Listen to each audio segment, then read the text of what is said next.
Ramai ke orang yang peluk Islam? Ramai ini kalimat umum ya, tapi ramai.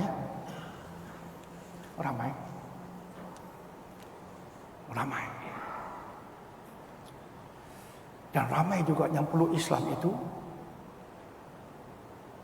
bukan sebab nak kahwin, jauh sekali dipaksa, tidak. Tapi ramai di barat dia peluk Islam sebab dia pakai otak. Ketika sebahagian orang Islam tak pakai otak.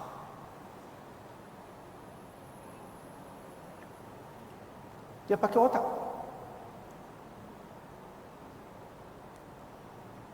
Contoh yang popular sekarang, yang banyak berceramah, di tangannya pun ramai orang peluk Islam. Yusuf, Syekh, orang panggil dia Syekh sekarang. Syekh Yusuf Estes dari Texas, Amerika. Kita pernah jemput dia datang Penang. Saya duduk bersama dia. Dia datang berceramah di Penang beberapa kali. Bila datang Penang itu, saya sempat duduk dengan dia, dengar ceramah dia, dan dia cerita pengalaman dia di Amerika, di Texas. Dia paling benci agama Islam. Nama asalnya Skip Estes. Paling benci Islam. Dia sanggup mengkaji agama lain kecuali Islam. Mengapa? Ini agama paling aku benci, agama keganasan. Terus dia hukum Islam agama keganasan. Takdir Allah, bapa dia orang bisnes, buat bisnes dengan orang Arab. Arab ni pula Arab yang baik. Arab tak baik tu ramai juga. Tapi alhamdulillah ini Arab yang baik. Buat bisnes dengan jujur. Dan akhirnya apa berlaku? Arab tu dia nak cuba dakwah Arab tu masuk Kristian. Sebab Skip Estes ni orang kuat gereja di Texas. Orang kuat gereja, bukan orang biasa, orang kuat gereja. Keturunan dia ada padri-padri. Dia orang kuat gereja. Dia cuba nak convert Arab ni masuk Kristian. Tapi Arab ini ilmu dia Masya Allah.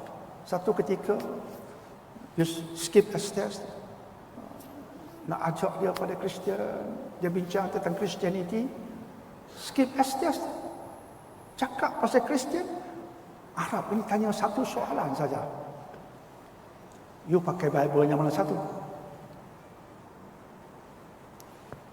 Bila saya dengar ceramah tu, saya senyum.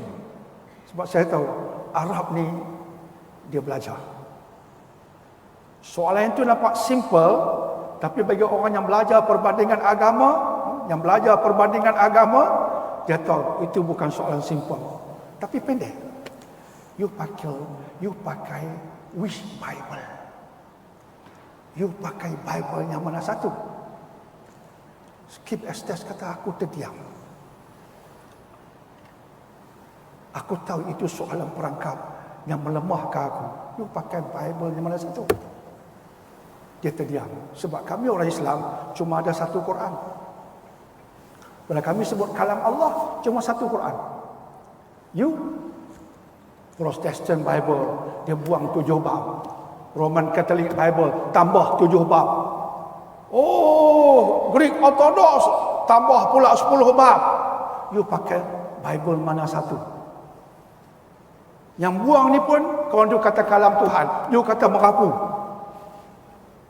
Kitab Tuhan apa? Quran tak ada, semua sama. Akhirnya dia masuk Islam. Agama paling dia benci menjadi agama paling dia sayang. Dia masuk Islam. Kami jemput dia ke airport. Sampai-sampai tahu saya nak semayang dulu.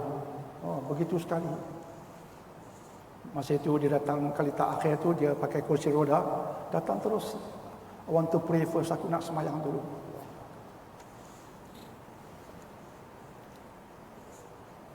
Mereka ramai masuk Islam selepas berfikir.